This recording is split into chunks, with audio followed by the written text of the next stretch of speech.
The Romans controlled the territory of present-day Switzerland between the 1st century BC and the 5th century AD. Avenches, then Aventicum, was the capital. In 71 AD, it was designated a colony, the highest status of Roman city, with a population of 20,000. There are still many well-maintained sites to visit around the town, including an amphitheatre, city walls and thermal baths. The Romans used the Swiss waterways for trade between the distant regions of their far-flung empire and brought back amphorae full of goods. The amphorae and fragments of the boats used to carry them can be seen in the depot of the museum in Avenches.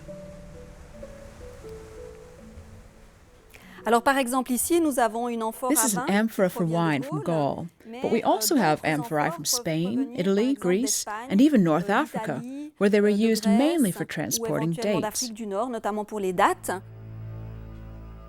Using this interactive display in the Avenches Museum, you can find out how long it took the Romans to reach different parts of their empire and how much it cost.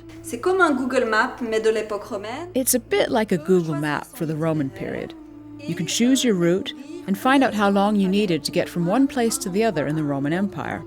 So, for example, it took 21 days to get from Aventicum to Carthage, a distance of 1,791 kilometers. The magnates who controlled trade have also left their mark. This giant inscription, which once graced Aventicum's forum, mentions a Tacitus Paulinus. He ran some large transport enterprises, mainly on the Rhone and the Saône, but also linking northern Italy with the area north of the Alps. We can tell from this inscription that he was personally acquainted with Emperor Hadrian, who exempted him from paying taxes for 3 years in a row.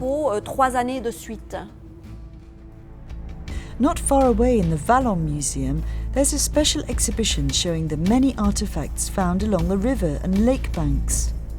Alors tout autour du lac de Morat et le long de ses rivières qui coulaient. Around Lake Merton and along the rivers that flow through the region of Aventicum, or Avenches, the capital in the Roman period, we've found a number of archaeological sites which show us how people lived, the transport routes they used, and the crafts they practiced. De l'artisanat aussi. And the richness of these finds gives us a good idea of what it was like here during the Roman period.